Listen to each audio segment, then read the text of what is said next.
사도행전 4장 31절로 37절 말씀 우리 한 절씩 교독합니다.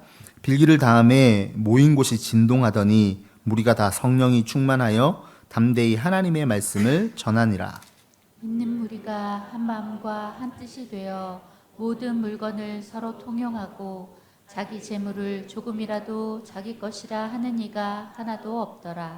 사도들이 큰 권능으로 주 예수의 부활을 증언하니 무리가 큰 은혜를 받아 그 중에 가난한 사람이 없으니 이는 밭과 집 있는 자는 팔아 그 판 것의 값을 가져다가 사도들의 발 앞에 두매 그들이 각 사람의 필요를 따라 나누어 줌이라. 구브로에서 난 레위족 사람이 있으니 이름은 요셉이라. 사도들이 일컬어 바나바라 번역하면 위로의 아들이라 하니. 함께 있습니다. 그가 밭이 있음에 팔아 그 값을 가지고 사도들의 발 앞에 두니라. 아멘. 기도하고 말씀 나누겠습니다. 하나님 감사합니다. 오늘도 복된 날을 허락하셔서 하나님을 예배하는 자리에 예배하는 시간에 있게 하시니 감사합니다. 코로나19 바이러스가 장기화되면서 우리의 마음도 우리의 몸도 우리의 관계도 지쳐가고 있습니다. 하나님, 우리를 불쌍히 여기시고 우리를 도와 주옵소서. 사회적으로 여러 가지 대책들이 분석들이 나오고 있습니다. 하나님, 먼저 주님의 도우심을 구합니다. 주님의 지혜를 구합니다. 주님, 우리와 함께하여 주셔서 세상이 알 수도 없는 놀라운 지혜로 이 위기를 한 마음으로 사랑으로 극복하는 우리들 되어줄 수 있게 주님 우리의 마음과 생각을 지켜 주옵소서. 함께 말씀을 나눕니다. 전하는 자나 듣는 자나 동일한 은혜 가운데 있게 하여 주옵시고 듣고 깨달아 삶으로 살아내는 믿음의 사람, 성숙한 그리스도인 되게 하여 주옵소서. 이 시간 온전히 함께 하여 주실 것을 믿으며 감사드리며 우리 주 예수 그리스도의 이름으로 간절히 기도하옵나이다. 아멘. 우리 옆에 분과 함께 눈으로 인사하겠습니다. 주님의 이름 사랑합니다. 축복합니다. 눈웃음에 사랑을 가득 담아 사랑합니다. 축복합니다. 우리 온라인으로 함께 하시는 분들도 사랑합니다. 축복합니다. 네, 오늘은 웨슬리 목사님께서 1744년에 옥스퍼드 대학교 세인트 메리 대학 교회에서 하신 설교인 성경적인 기독교라는 설교를 중심으로 함께 은혜를 나누어 보고자 합니다. 제목부터가 되게 어려울 것 같다는 생각이 들죠. 이 설교는 예전 2017년 후반부터 2018년까지 담임 목사님께서 시리즈로 성경적인 기독교 1부터 9까지였던 것 같아요. 그렇게 길게 했던 설교이십니다. 내용이 어렵고 중요한 내용을 많이 담고 있다는 뜻이죠. 저는 이번 한 주만으로 설교의 내용을 모두 다루기는 어려울 것 같고요. 2, 3주에 걸쳐서 이 설교에 나타난 내용에 대해 제가 묵상하며 깨달은 점, 이런 부분들을 가지고 함께 은혜를 나누어 보고자 합니다. 그 첫 번째 시간으로 오늘은 처음 기독교라는 제목으로 제 마음속 부제는 처음 교회라는 제목을 가지고 함께 은혜를 나누어 보고자 합니다. 최근에 저는 코로나19 바이러스와 교회가 연관되어 있는 인터넷 기사의 내용은 기사만 읽고 댓글을 잘 보지 않습니다. 원래 꼼꼼히 다 읽어보려고 했었는데 워낙 많기도 하고 그런 기사의 댓글은 수도 없이 많기도 하고 그 댓글을 읽다 보니 마음에 상처가 되고 우울감이 밀려와서 내가 이렇게 목회를 해야 하나 이런 생각이 들어서 댓글을 잘 보지 않습니다. 댓글만 보면 거의 교회가 코로나19 바이러스의 숙주입니다. 교회가 사회 악으로 여겨지고 있습니다. 교회 때문에 이 나라가 이 모양 이 꼴이 되었다고 사람들은 말하고 있습니다. 많은 이들이 가진 교회를 향한 기대가 분노로 바뀌어 쏟아지고 있는 듯합니다. 주님께서 우리를 부르셔서 하나님의 자녀 삼으시고 예수님을 주님으로 고백하는 이들이 모여 공동체를 이루고 이 공동체를 통해 하나님의 영광이 드러나야 하는데 그 기사의 댓글에는 온통 하나님과 교회를 향한 모욕적인 발언이 넘쳐나고 있습니다. 세상의 빛과 소금의 역할을 감당하는 교회의 본질은 무엇일까요? 우리는 어떻게 해야 할까요? 함께 고민하며 기도하는 시간이 되면 좋겠습니다. 여러분 잘 알고 계시는 것처럼 지난 주일은 성령 강림 주일이었습니다. 그래서 오늘은 교회력으로는 삼위일체 주일이기도 하면서 성령 강림 후 제1주가 됩니다. 자, 이 얘기를 드리는 이유는 여러분 성령 하면 어떤 이미지가 떠오르십니까? 성령 하면 어떤 이미지? 그리고 성령 충만 하면 어떤 이미지가 떠오르십니까? 우리에게 성령 그리고 성령 충만하면 가장 먼저 생각나는 성경 본문이 있습니다. 어디죠? 사도행전 2장 1절 이하의 말씀입니다. 우리 같이 읽어볼까요? 우리 한 목소리로 같이 읽어보겠습니다. 시작! 오순절이 되어서 그들은 모두 한 곳에 모여 있었다. 그때 갑자기 하늘에서 세찬 바람이 부는 듯한 소리가 나더니 그들이 앉아있는 온 집안을 가득 채웠다. 그리고 불길이 솟아오를 때 혓바닥처럼 갈라지는 것 같은 혀들이 그들에게 나타나더니 각 사람 위에 내려앉았다. 그들은 모두 성령으로 충만하게 되어서 성령이 시키시는 대로 각각 방언으로 말하기 시작하였다. 우리는 이 본문을 통해 성령 충만하면 강한 바람, 뜨거운 불길, 방언의 은사 이런 이미지들을 떠올리기가 쉽습니다. 그래서 저도 어렸을 때 수련회에 가면 뜨겁게 찬양하고 뜨겁게 기도하고 방언을 사모하며 기도했었습니다. 그렇게 기도했었어요. 3시간, 4시간씩 기도하고 막 뜨거운 그 분위기 속에서 기도하는 그런 수련회를 다녔었고 그런 부흥회를 다녔었습니다. 교회에서도 그렇게 기도했었어요. 성령의 역사하심을 간구하며 부르짖어 기도하며 뜨겁게 임재하시는 하나님의 역사를 구하는 그 기도에 성령께서 임하신다라고 믿었습니다. 그래서 주여 삼창으로 소리질러 기도하는 것은 기본이었고 눈물 콧물 흘리며 회개하며 기도하는 기도가 제가 어려서 신앙생활하던 교회의 분위기뿐만 아니라 한국교회 전반적인 분위기였습니다. 여러분 이렇게 신앙생활하는 것은 잘못된 거고 이 기도는 잘못된 기도라고 말씀드리고 싶은 것이 아닙니다. 저도 가끔은 큰 소리로 주님을 부르며 기도하기도 하고 때로는 방언으로 기도하기도 합니다. 다만 성령 충만의 본질이 뜨거운 기도, 뜨거운 찬양, 방언의 은사가 아니다라는 말씀을 드리고 싶은 것입니다. 오늘 함께 읽은 본문 31절을 보시면 또 한 번의 성령 충만에 대한 말씀이 등장합니다. 오늘 본문 4장 31절 말씀 같이 읽어볼까요? 시작! 그들이 기도를 마치니 그들이 모여있는 곳이 흔들리고 그들은 모두 성령으로 충만해서 하나님의 말씀을 담대히 말하게 되었다. 그리고 바로 이어지는 32절의 말씀을 보시면 성령 충만으로 어떤 은사가 나타나는 것이 아니라 성령 충만한 이들의 삶에 변화가 나타났음을 기록하고 있습니다. 이 변화는 인간의 힘으로 할 수 없는 변화였습니다. 32절 말씀 함께 읽을까요? 많은 신도가 다 한 마음과 한 뜻이 되어서 아무도 자기 소유를 자기 것이라고 하지 않고 모든 것을 공동으로 사용하였다. 할 수 없는 일이죠. 인간의 힘으로는 할 수 없는 일이에요. 이 말씀 뒤에 34절과 35절에는 더욱 충격적인 말씀이 이어지는데 제가 읽어드리겠습니다. 그들 가운데는 가난한 사람이 한 사람도 없었다. 땅이나 집을 가진 사람들은 그것을 팔아서 그 판돈을 가져다가 사도들의 발 앞에 놓았고 사도들은 각 사람에게 필요에 따라 나누어 주었다. 여러분, 성령 충만은 특별히 기도 잘하는 누군가에게 주어지는 은사나 능력이 아닙니다. 성령 충만은 예수 그리스도를 주님으로 고백하며 하나님의 자녀된 우리 모두에게 주어지는 하나님의 선물입니다. 분명한 것은 성령 충만을 통해 특별한 은사를 받는 것보다 더 위대한 목적이 있음을 우리는 기억해야 합니다. 그것은 바로 성령을 통한 삶의 변화입니다. 여러분, 어떤 변화입니까? 인간의 힘으로는, 인간의 생각으로는 불가능한 변화입니다. 주님께서는 성령을 통해 우리에게 그리스도 예수의 마음을 주시고 우리의 삶에 성령의 열매를 맺게 하십니다. 때문에 우리가 성령 충만한지를 볼 수 있는 증거는 방언을 하냐 못하냐, 뜨겁게 기도를 하고 있느냐 아니냐가 아니라 그리스도의 예수의 마음과 성령의 열매를 우리의 삶에 소유하고 있느냐에 있다고 할 수 있습니다. 즉 성령 충만을 통해 우리는 죄의 열매가 아니라 사랑, 희락, 화평, 오래 참음, 자비, 양선, 충성, 온유, 절제의 성령의 열매를 맺게 되고 믿음의 역사와 소망의 인내, 사랑의 수고를 이루는 가운데 그리스도께서 행한 것처럼 행할 수 있게 되는 것입니다.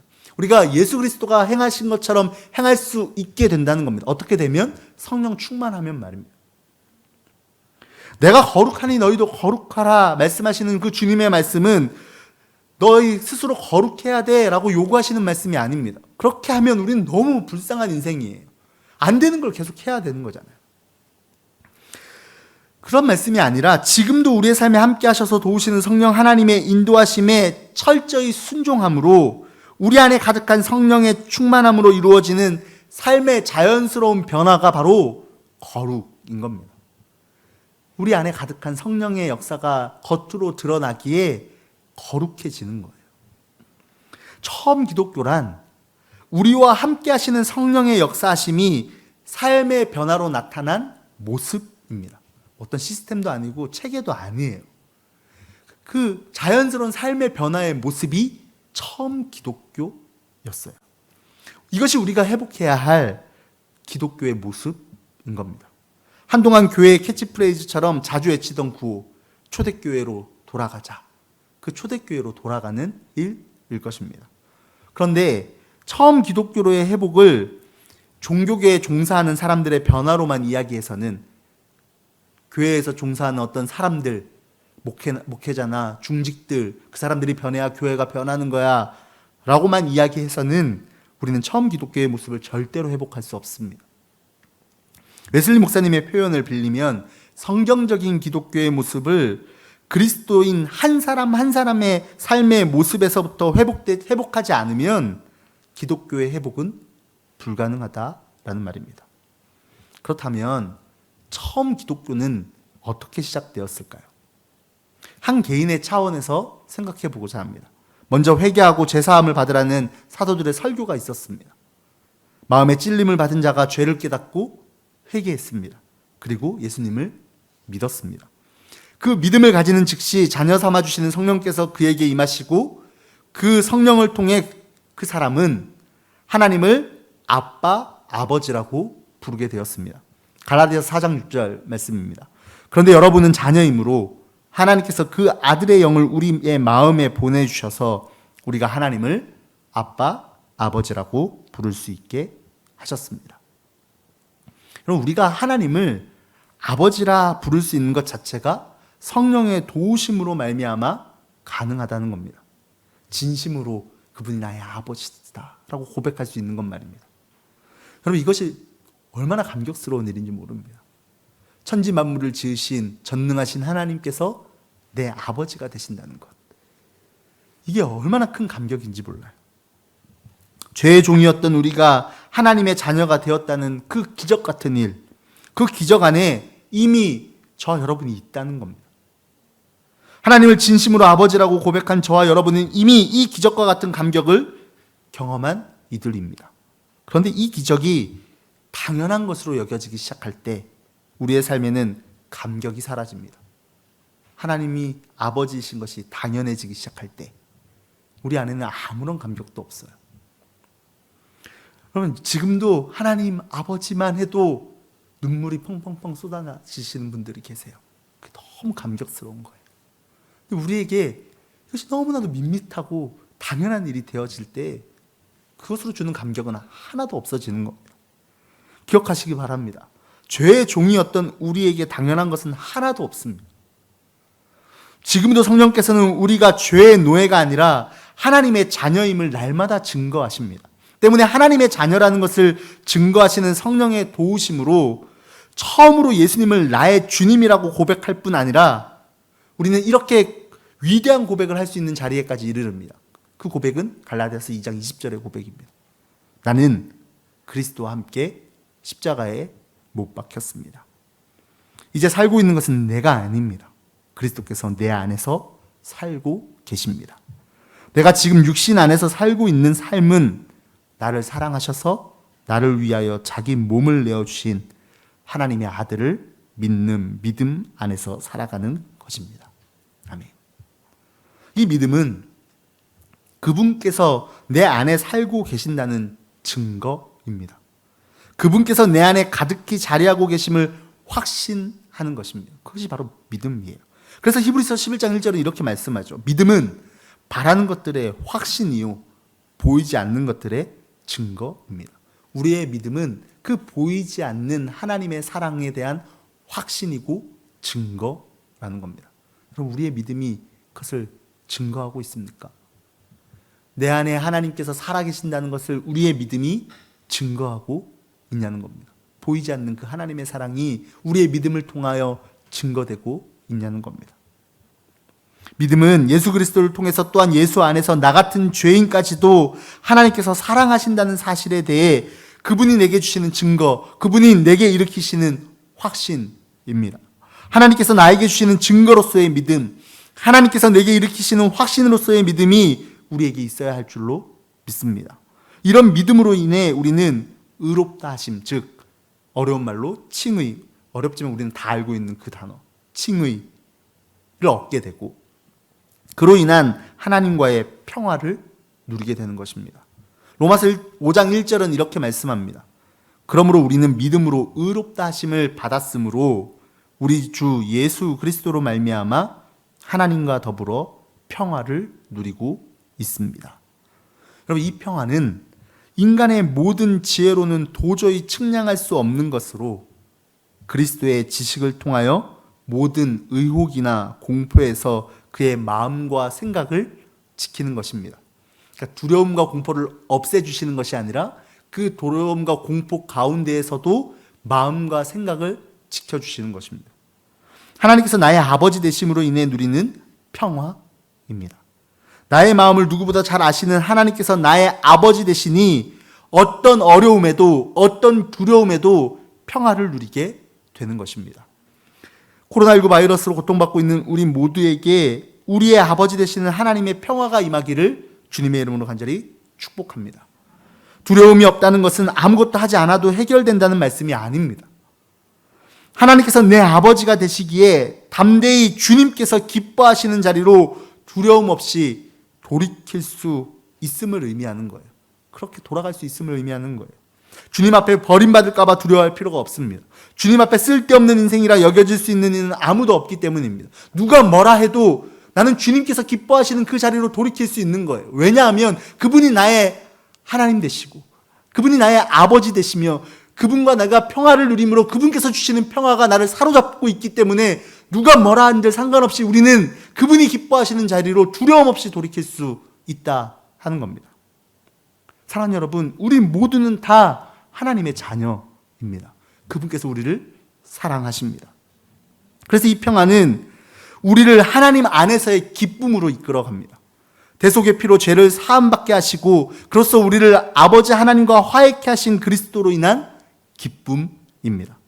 이제 그리스도 안에서 하나님의 자녀가 되었음을 날마다 확신할 수 있도록 하시는 성령의 증거로 인한 기쁨인 거예요. 또한 이 기쁨은 하나님의 영광에 참여하는 소망으로 인한 기쁨이기도 합니다. 로마서 5장 2절입니다. 우리 같이 읽어볼까요? 시작. 우리는 또한 그리스도로 말미암아 지금 서 있는 이 은혜의 자리에 믿음으로 나아오게 되었으며 하나님의 영광에 이르게 될 소망을 품고 자랑을 합니다. 아멘. 우리가 분명히 기억해야 할 것이 있습니다. 그리스도인으로 누리게 될 기쁨은 예수 안에서 누리는 기쁨입니다. 예수님 안에서 누리는 하나님의 영광을 향한 소망, 그 소망으로 인한 기쁨이 우리에게 주어지는 거예요. 하나님께서 그 기쁨의 자리로 우리를 이끌어 가시는 겁니다. 그런데 예수 밖에서 누리는 기쁨을 기독교 안에서 누리고자 하면 예수 믿어봐야 아무 소용없더라 라는 말을 하게 만듭니다. 여러분, 아이스크림 가게 가서 시원한 거 주시는데 뜨끈한 국물이 주는 시원함을 느끼고 싶어요. 주라고, 아이스크림 가게 가서. 아무리 달라고 우겨봐야 여기는 시원한 게 없어 라는 말밖에 할 수 없는 것과 같은 이치입니다. 기독교 안에서 누릴 수 없는 기쁨과 즐거움을 내 욕심에 따라 여기에서 찾고자 하면 그것을 얻을 수 없다는 거예요. 우리는 예수 안에서 누리는 기쁨을 추구하고 그것에 대한 소망을 가지고 살아가야 하는 거예요. 그 기쁨이 세상에서는 얻을 수 없는 기쁨이고 세상에서는 맛볼 수 없는 기쁨이라는 확신이 우리에게 있어야 우리는 그 기쁨을 향한 삶을 살아갈 수 있게 되는 것입니다. 로마서 5장 5절은 이렇게 말씀합니다. 이 희망은 우리를 실망시키지 않습니다. 하나님께서 우리에게 주신 성령을 통하여 그의 사랑을 우리 마음속에 부어주셨기 때문입니다. 하나님께 소망을 가지게 되는 이유는 하나님의 사랑이 날마다 우리에게 부어지기 때문입니다. 성령께서 우리 마음속에 하나님의 사랑을 부어주십니다. 여러분 아멘이십니까? 그 사랑이 어떠한 상황 가운데에서도 우리를 실망시키거나 좌절시키지 않습니다. 성령의 인도하심을 따라 살아가면 하나님 아버지를 향한 사랑이 깊어지게 되어 있습니다. 깊은 하나님의 사랑을 깨닫게 됩니다. 그 사랑이 우리가 이웃을 사랑하도록 만드는 거예요. 요한일서 4장 11절 말씀입니다. 사랑하는 여러분, 하나님께서 이렇게까지 우리를 사랑하셨으니 우리도 서로 사랑해야 합니다. 하나님의 사랑이 부어져서 하나님을 더 깊이 사랑하게 된 우리는 그 하나님의 사랑으로 이웃을 사랑하게 됩니다. 받을 수 없는 사랑을 받은 기쁨이 자연스럽게 이웃을 향한 사랑으로 이어지는 것이에요. 교회 다니니까 사랑해야 되는 것이 아닙니다. 교회는 그러면 안 되는 게 아니에요. 하나님께서 우리를 사랑하신다 증거하시는 성령의 인도하심에 귀를 기울일 때에, 그 인도하심에 발 맞출 때에 우리는 사랑의 자리로 저절로 이끌어져 가는 거예요. 때로는 강하게, 때로는 세미하게 말씀하시는 성령께 믿음으로 순종할 수 있는 마음이 우리에게 있어야 할 줄로 믿습니다. 우리는 다만 앞에서 말씀드린 것처럼 성령의 인도하심에 발을 맞추어 걷는 것뿐이에요. 우리를 사랑하셔서 우리를 붙잡고 계시는 하나님을 믿는 믿음으로 반복적으로 발 맞추는 연습을 해야 하는 것입니다. 그게 잘 안 되기 때문이에요. 내 욕심대로 살고 싶고 내 마음대로 걷고 싶기 때문입니다. 그러나 우리를 인도하시고 앞서 걸으시는 그 하나님께 발 맞출 때, 우리와 함께 걸으시는 그 하나님께 발 맞출 때에 우리는 사랑하는 삶을 살아갈 수 있게 되는 겁니다. 그때 내 안에 가득한 하나님의 사랑이 우리를 사랑하는 자리로 이끌어 가신다라는 말입니다. 뿐만 아니라 그 사랑은 그리스도 예수의 성품을 닮아가도록 합니다. 사람 안 바뀌어. 그러죠. 사람 안 바뀌어요. 그죠? 사람 잘 안 바뀌어요. 맞습니다. 사람은 안 바뀝니다. 근데 내 안에 살아계신 예수님이 드러나면 나는 바뀌지 않지만 그분이 내 삶에 드러나시는 거예요. 나는 죽고, 절대로 변하지 아니하는 나는 죽고 내 안에 살아 역사하시는 예수님께서 사실 때 사람이 변하는 거예요. 나는 죽고 예수로 사는 사람이기에 자연스럽게 주님의 성품이 내 삶 가운데 드러나게 되는 것입니다. 그리스도와 닮지 않는 성품이 내 안에 드러나는 것이 점점 어색해지기 때문입니다. 여러분 교회에서 욕하면 안 돼 그러죠? 교회에서 욕하는 거 아니야. 교회에서 그런 말 하는 거 아니야. 교회에서는 미워하는 거 아니야. 여러분 왜 그럴까요? 욕하고 미워하고 시기하고 질투하는 것이 예수님과 어울리지 않는다는 것을 우리가 너무 잘 알고 있기 때문입니다. 그러니 내 안에 예수께서 살아계심을 날마다 분명하게 확신하며 믿는 사람은 자연스럽게 예수의 성품과 다른 성품이 내 안에 드러날 수가 없는 거예요. 내 안에 예수께서 사시는데 예수님의 성품이 드러나는 게 당연한 겁니다. 그러나 여전히 우리 안에 그 싸움이 계속되기에 우리의 연약함이 드러날 때가 있는 거예요. 그럼 교회 공동체는 무엇을 하는 자리인가요? 그 연약함을 주의 사랑으로 품어주는 자리인 거예요. 그러나 분명하게 방향을 제시해야 됩니다. 그래서 괜찮은 게 아니에요. 품어주는 것이지. 그렇게 해도 괜찮은 게 아닙니다. 우리가 품어주나 우리가 나아가야 할 방향은 예수의 성품을 닮아가는 자리라는 그 방향을 가지고 함께 품고 함께 그 자리로 나아가는 것. 그것이 바로 우리가 공동체로 해야 하는 일일 줄로 믿습니다. 우리가 여전히 예수 그리스도로 가득한 삶이 아니라 나로 가득한 삶을 살고 싶은 욕심이 있기에 우리는 우리의 연약한 성품을 드러내며 서로에게 상처를 줍니다. 그러면 우리가 힘쓰고 애써야 하는 것은 무엇입니까?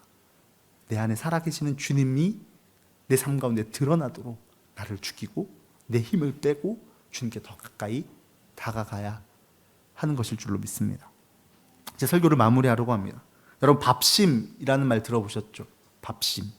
옛날 어른들이 삼시세끼를 잘 챙겨 드신 이유는 먹을 것 없던 시대에 생활의 에너지가 밥에서부터 비롯된다고 생각했기 때문입니다. 그렇죠. 오늘도 우리는 우리의 건강을 위해서, 우리의 삶의 질을 위해서 끼니를 챙기고 좋은 식재료를 통해 밥을 먹습니다. 식사를 하죠. 밥 먹는 일이 얼마나 중요한지 알기 때문이에요. 아이가 삼시세끼 하나도 안 먹고 간식만 계속 먹고 있으면 부모님이 수심이 깊어지잖아요. 아, 저러면 건강하지 않은데. 우리는 여전히 밥심으로 살아갑니다. 그래서 밥이 중요해요. 근데 여러분, 우리가 그리스도인으로 살아갈 수 있도록 하는 것은 무엇으로 말미암습니까? 성령의 능력입니다. 성령의 이끄심입니다. 내가 잘나서 내가 잘하기에 할 수 있는 것이 아닙니다.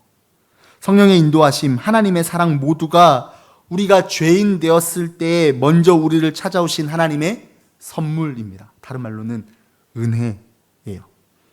이 은혜의 소중함을 깨달은 이들이 어떻게 은혜의 수단, 은혜의 통로에 참여하지 않을 수 있겠습니까?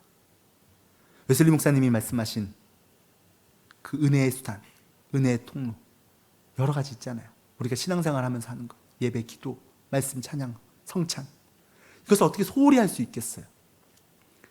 밥심인 줄 알면서 밥을 소홀히 하는 사람이 어디 있겠습니까? 우리가 하나님의 은혜로 살아간다는 것을 깨달은 이들은 반드시 은혜의 수단, 그 은혜의 통로를 소중하게 여길 수밖에 없습니다. 사도행전 2장 46절과 47절은 이렇게 말씀합니다. 그리고 날마다 한 마음으로 성전에 열심히 모이고 집집이 돌아가면서 빵을 떼며 순전한 마음으로 기쁘게 음식을 먹고 하나님을 찬양하였다. 그래서 그들은 모든 사람에게서 호감을 샀다. 주님께서는 구원받는 사람을 날마다 더하여 주셨다. 자, 이 말씀을 읽으면서 요즘 같은 시대에 교회에 반드시 나와야 된다 이렇게 말씀드리고 싶은 것이 아닙니다. 오히려 우리는 본의 아니게 스스로의 신앙을 점검해 볼 수 있는 시간을 가지게 되었습니다. 나는 주님의 은혜에 목말라 있는가? 여러분, 온라인 예배를 드리고 계시는 여러분들도 한번 스스로를 점검해 보시면 좋겠습니다. 나는 주님의 은혜에 대한 갈급함이 있는가? 나는 주님의 은혜로 살아가고자 한다는 고백을 하며 살아가고 있는가? 나는 주님을 만나는 일에 열심을 내고 있는가? 교회에 나오지 못하면 우리는 더 마음에 안타까움을 가져야 하는 거예요. 안 나오는 거가 잘못됐다는 게 아니에요. 스스로 어떻게든 그 은혜를 누리려고 애쓰고 힘쓰이 우리의 삶에 회복되어야 하는 겁니다. 그거 아니면 못 사니까. 여러분, 밥 못 먹는 상황이 되면 어떻게 합니까? 아유, 그냥 죽지 뭐. 이렇게 해요? 어떻게든 그 밥으로 주는 에너지를 얻어보려고 부단히 애쓸 것 아니에요. 무언가로도 내가 그 에너지를 얻으려고 애쓸 것 아니에요. 우리가 은혜의 수단이었던, 은혜의 통로였던 자리에 함께하지 못하는 일들이 일어나면 우리 안에 조급함이 있어야 돼요. 무슨 조급함이 있어야 됩니까? 하나님과 멀어질까봐 두려워하는 그 조급함이 우리에게 있어야 되는 거예요. 주님과의 거리가 멀어질까봐 두려워하는 그 조급함이 우리에게 있어야 되는 겁니다. 왜냐하면 그것으로만 우리가 살 수 있기 때문이에요. 우리에게 그 조급함이 있습니까? 우리에게 그 안타까움이 있습니까? 우리의 삶에 주님을 향한 그 간절함이 있습니까? 사랑하는 여러분, 처음 기독교는 주님을 향한 그 간절함이 회복되어지는 것입니다. 성령의 이끄심을 향한 순종이 회복되는 것입니다. 그래서 그 놀라운 기적과 같은 은혜와 사랑이 우리 안에 가득히 부어져서 그 사랑이 나타나는 거예요. 그랬더니 모든 사람들이 그들에게 호감을 가졌다 했습니다. 우리 안에 살아계시는 주님이 드러날 때 세상 모든 이들이 우리에게 호감을 가지게 될 것입니다. 우리를 향하여 손가락질하고 우리를 향하여 비난하고 모욕하던 모든 이야기들을 돌이켜 우리에게 호감을 가지게 될 것입니다. 어떻게 사람이 저럴 수 있나? 분명 하나님께서 살아계시는구나. 사랑하는 여러분, 우리 안에 그 처음 기독교가 회복되기를 간절히 소망하고 기대하는 마음이 우리 안에 불일 듯 일어나기를 간절히 소원합니다. 성령께서 이끄심에 순종하며 발 맞춤으로 인하여 우리 공동체 안에 또 우리의 개인의 삶 가운데 우리의 가정 안에 그 놀라운 하나님의 사랑이 풍성히 열매 맺기를 소원합니다. 그때 우리를 통하여 주님께서 기뻐하실 뿐만 아니라 세상 모든 이들이 하나님의 영광을 보게 될 줄로 믿습니다. 그 결단과 다짐이 오늘 이 예배 가운데 가득하기를 주님의 이름으로 간절히 축복합니다.